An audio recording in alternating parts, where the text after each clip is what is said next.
Hi you guys, and welcome back to my channel. This is Ashley if you are new, and this is way past due, right? I think it's been almost 2 weeks since I've posted a video on this channel. I definitely did not intend for it to be that long. I know that some of you are going to be so understanding and sweet, like, it's okay, take all the time you need, but to be completely honest with you, the tragic thing that happened to us is not why I haven't posted a video. I'm a sharer. I'm very transparent. It actually helps me to talk about it because I feel like I can help other people in that way. And so that's not the case. Actually, the reason why I haven't posted is because shortly after that happened, I was trying to recover from having a miscarriage. And if you are new and you haven't seen that video, then that is the video I posted right before this one. I did have a miscarriage and we lost our baby at 8 weeks along. And so I was trying to recover from that. And honestly, it was a little bit of a recovery. I was just a little sore and things like that. And I was just trying to give my body and my emotions time to heal and process. We took some time to grieve as a couple, grieve as a family, because the boys did know and they were excited, as you saw in that video. And so Killian was confused about what was going on. He didn't really understand fully.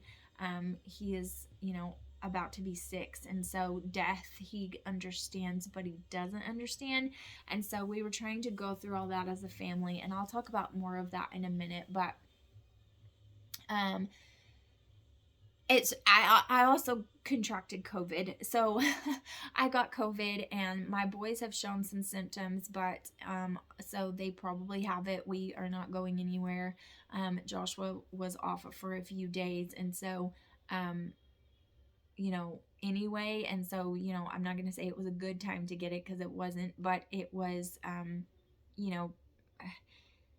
if we were going to get it, it was probably one of the best opportunities to get it, because he was already off of work. And so yes, I am still getting over it. I'm not feeling horrible anymore, but I woke up feeling horrible this morning, and slowly I've gotten a little bit better throughout the day. So I'm hoping that I don't go backwards. The other day I was thinking I was feeling better, and then the next day I felt absolutely horrible. Yesterday I felt really, really bad.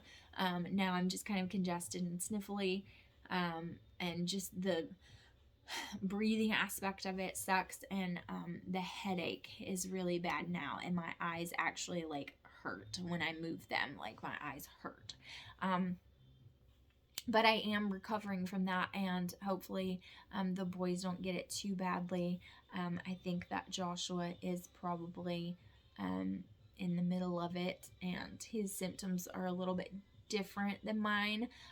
But anyways, that is why we haven't been on here. That is why I haven't shared with you. It's just because that happened, and then that happened, and then we've just had a few surprises hit us this year that we weren't expecting. But anyway, I wanted to do this video kind of as an update to let you guys know how I'm doing, how we're doing. I really wanted to do this video as a couple. I might be able to get him to do it with me as a couple video on ways to cope through tragedy later on, and loss and things like that, because I think that a man's perspective on it is very, very important. I think that sometimes a man's perspective on things, especially like this, are not taken into consideration, and they're not their story is not really told, because men don't show emotion very well. They're told to kind of suck it up and deal with it, and that it's all about her, and take care of your wife through it, because she's the one who was carrying the baby and you weren't doing anything anyways. And so, but I don't think that that's the case, because I think that a lot of the loss that you feel through miscarriage, especially early on, is what might have been and what you dreamt to be. of course it's still your child. And especially if you are of the Christian faith like we are, you believe that a child is a child at conception. And so, because of that, um, it is our baby. However small, however many weeks I carried that life inside of me, it was a life, and that life was lost. And so, um, it is a very sad thing. But also, it's a very sad thing, even so early on, because you start thinking about the future. You start thinking about, okay, this is what we're going to do when the baby's born, and this is what we're going to do this, and what if it's a girl, and what if it's a boy, and you start dreaming dreams for this child, and then you lose the child. And whether that is early on or not, it's still a loss, and it's still hard. Now, do I think personally, and I have to keep saying personally because everyone handles every kind of situation, especially one like grief and loss and things like this, differently. Do I personally think that it would have been harder for me to lose that child later on in the pregnancy, or even worse, for it to be stillborn, or for it to be born and then have lost it? Of course, I think that that would be a million times worse, and I can't imagine going through that loss. So if you are someone coming to this channel and you have experienced a loss such as that, where you lost your baby further along in your pregnancy, or it was lifeless and you had to deliver that child, then I can't begin to express my, you know, just condolences for you, and my sadness for you, and my love and hugs that I give to you, because I can't even imagine what the grief like that looks like. That's not the way I felt. And so I think, to be fair, um, I have trouble with videos like this, to be completely honest with you. And the reason why is because that is how I view it. And I view it like, personally, it would be so much harder for me if I had seen that first ultrasound and heard the heartbeat, which I did not. I think it would be so much harder if I had bought things for that child and made plans for that child and seen ultrasounds and carried it and saw my belly growing and all of the things. I did not. I was still very early on, about 8 weeks, 2 months into my pregnancy. And so it was not like that for me. However, I know that for some other people, it could possibly be very hard for that person. And I'm not saying it wasn't hard for me, because it was. It was very difficult. And I went through the stage of where I felt like my body failed us. And I felt like, was this my fault? Even though I knew it wasn't. And, you question all things, even though it's not logical. You go against logic because of your feelings and your emotions and things like that. And hormonally, like with just having a baby 8 months ago, well, not almost 9 months ago now, but 9 months ago, and breastfeeding, and then becoming pregnant, and then losing that child, my hormones were all over the place. My body didn't know what the heck was going on. It was like, what are you trying to do to me? I'm so confused. And it was sending so many different hormones and signals, and it was just like flipping out. Okay, and because of that, my emotions were a little bit everywhere. But I will say, and I'm looking for my water and I don't know where it is, and my throat's getting dry, but I will say that that was a lot of the difficulty for me, was, my hormone levels going insane. But you know I will say this, and this is, again, very personal for me. I'm not saying that you are, if your situation and your feelings are different than mine. I'm only giving my account, my situation, my experience, right? I'm not going to milk the situation into giving this huge sob story and clickbait and try to make people feel sorry for me and play on sympathies of good people. and make my situation blow up into a bigger one than it really is. Do I feel like if you are 2 weeks pregnant and you find out you're pregnant and then you lose the baby, it is still a loss? Absolutely, 100,000% it is. And you deserve the right to grieve because you have that right. It is still a loss. You had a life inside of you, you found out about that life, and you lost it. It is still a loss, and you have the right to grieve. I 100% believe that. But however, I'm not going to try to make it a big situation so that I can gain subscribers or gain followers or gain people to listen to my story and give me their sympathy and all of that. I don't believe in that. And so that's not what I'm trying to do. I am recovering. I'm okay. I view it in a very matter-of-fact sort of way. And I view it as, with my situation, with 4 successful 100% healthy pregnancies, with the fact that statistically, if you look at statistics, most women have miscarriages at least once in their life, whether they realize it or whether they do not.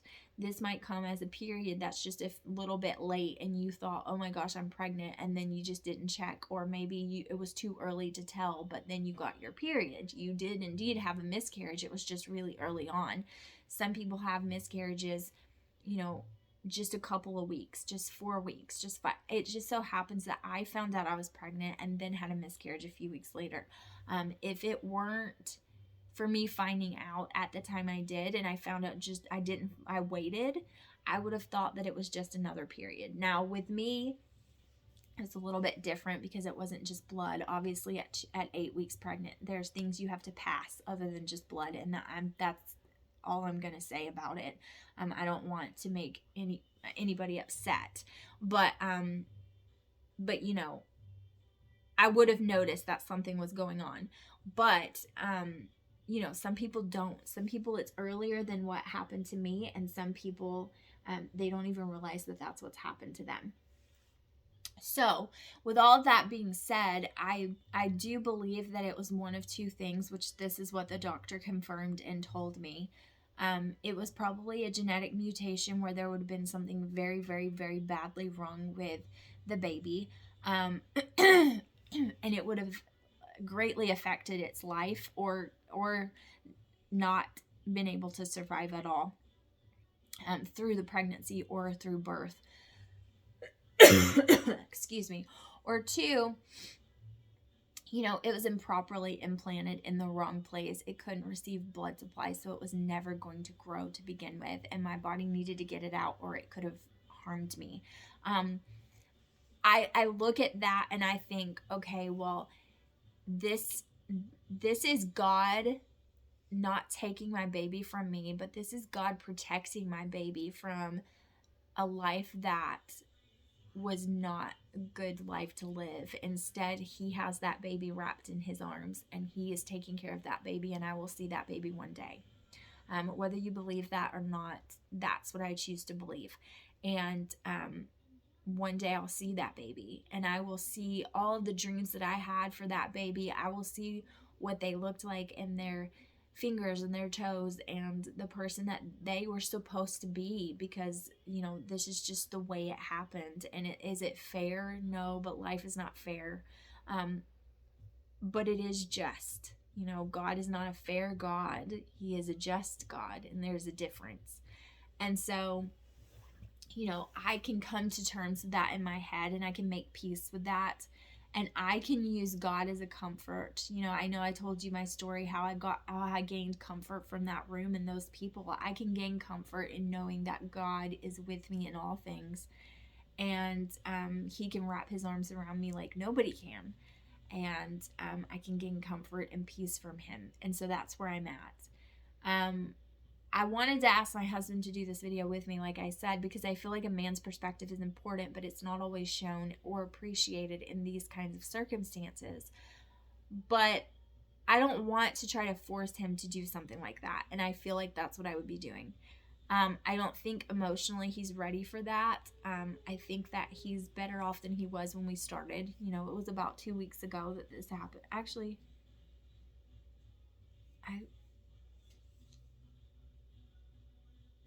I feel like it was 2 weeks ago, but I'm not positive. Like, I've been trying to not think about it or dwell on it or keep track. But I'm pretty sure it was 2 weeks ago on Friday. It was 2 weeks ago. Today is Monday. And so, it's not been a whole long time for us to process what's been going on, but it has been time enough to where I feel like he's made leaps and bounds from where he started. But he tends to, where I run to God in these kind of situations, his tendency is to go away from God and to isolate himself and to be angry with God. And our personalities are just different that way. And it's like I told him, and I'll say this to anyone: God can handle your anger.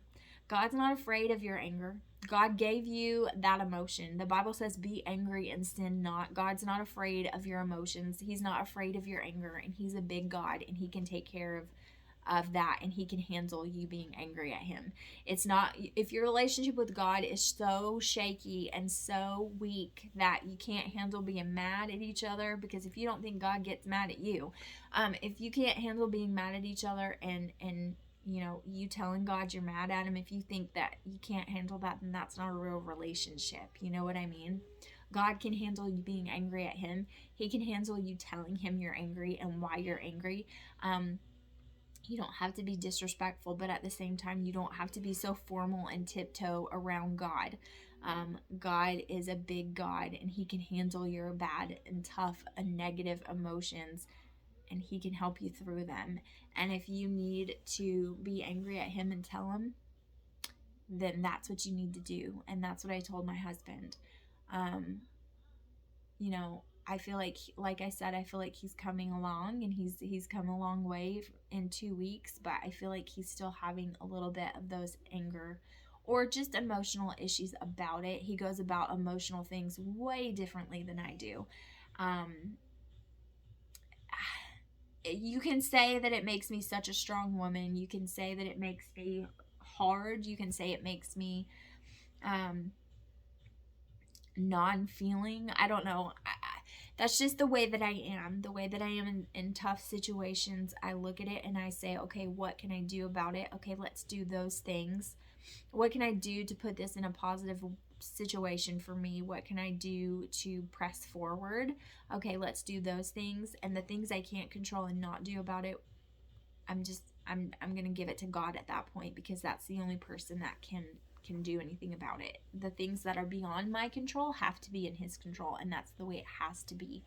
And I can have enough peace about myself and relinquish enough control of my life to God to be able to do that, with faith that he's going to take care of it. And that's what I have done. So I didn't want to give you 3 points in a poem and tell you, well, my vast experiences have taught me coping mechanism. No, I don't want to do that. I just want to be real with you guys. Every day is a struggle in life with something, right? Whether it's something silly like you forgot to take the garbage can to the road and now you're dealing with a week's worth of trash that the garbage man didn't pick up because you didn't bring your trash can to the road, or it's big things like the loss of a child in any form or fashion, or the loss of a parent or any loved one. There's big things and small things, and life is full of them, and it's what you choose to do through that pain or hardship, and it's how you choose to grow after it that really make the mark on your life, and it makes the mark on others' lives as well. And so I just want to use this to help other people. And that's what I want to do with anything in my life, good, bad, in between, anything that happens in my life. I want to use it to help someone else, right?